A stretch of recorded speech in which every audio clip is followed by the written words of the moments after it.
For today's tutorial we are going to be looking at the artist Keith Haring. Now, Keith Haring was inspired by graffiti artists, and as you can see he drew these very energetic, bright characters, weird and wonderful. There's an element of pop art to his work. He liked to incorporate dancing figures, glowing hearts, barking dogs, so a very unique style that he had. Now, if you've seen any of my other videos, we are going to do this in a nice, easy, interactive way by using my Roll-A-Haring worksheet. All we'll be doing is we'll be rolling the dice, and it will decide for us what head shape we will be drawing, what arms and legs, and then the symbols and special items that we're going to add to our picture. Now, you can make one big character on your page, or you can create lots of characters and make a bit of a collage, just like the example here on the last page that I've done, which looks more like the work Keith Haring himself did from the first page. Now, to create this, you're going to need a piece of paper, dice, a Sharpie marker or permanent marker, and a pencil. As I said, I'm going to use Posca pens to create this one today.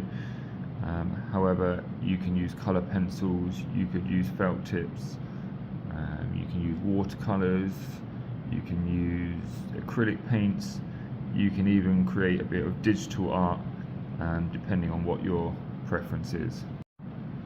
So if you want to get this Roll-A-Haring worksheet with the information page and the examples on the back, it is available on my Tez store.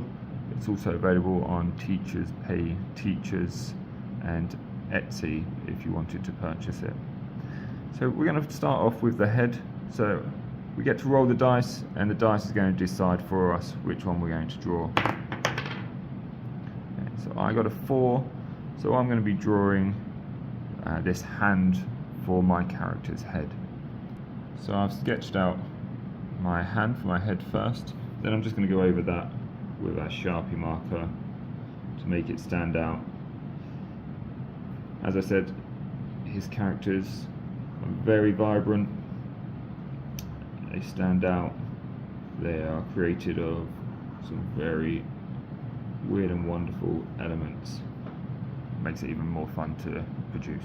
Okay, so for his arms next, we'll roll the dice again and we'll see what set of arms we'll be drawing onto our character.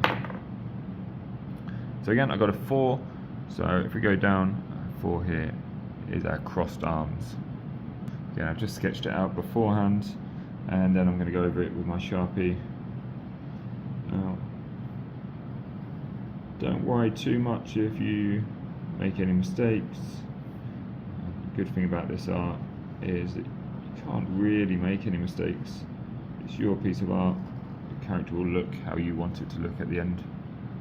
Okay, so on to the legs. Again, roll the dice. Let's see what legs we get. Hopefully not number 4 again. There we go. So we got number 1. So we're going to have these dancing legs on our character. Again, once you've sketched it out and you're happy, then go over it with your Sharpie to make it stand out.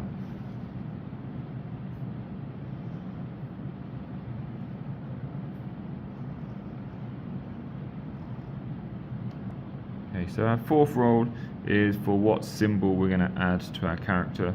Now, depending on what symbol you get, it might go around the character or it might go on your character. As you can see from the example here, the $sign has gone in, zigzag has gone in, but it can also go on the outside. Same with the $sign, I've done some on the outside, some on the inside. So you can decide depending on what item you get. So if we roll the dice again, so we've got a 1, so I've got the zigzag. So as I said, you can decide if you want this to go inside your character or on the outside. For mine, I decided to do the zigzag down the middle of the inside of my character. Okay, for the last one, we've got our special item. So again, it may go on the outside of your character, or it may go on the inside. Like this one says it's a hole in the torso, so that would go on the inside of your character. Some of these other ones will probably go on the outside, but again, it's your piece of art, so you can decide depending on which one you roll. So let's have a look.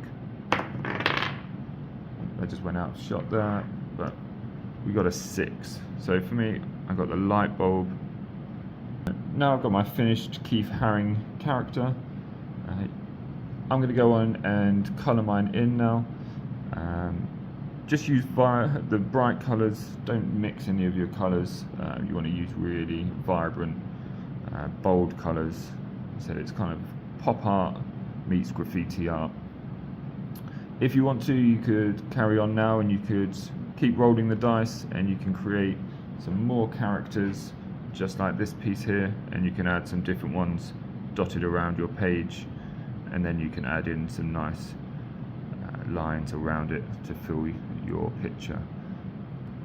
So after you've finished colouring in your picture, you should have your finished Keith Haring-inspired character. Hope you've enjoyed.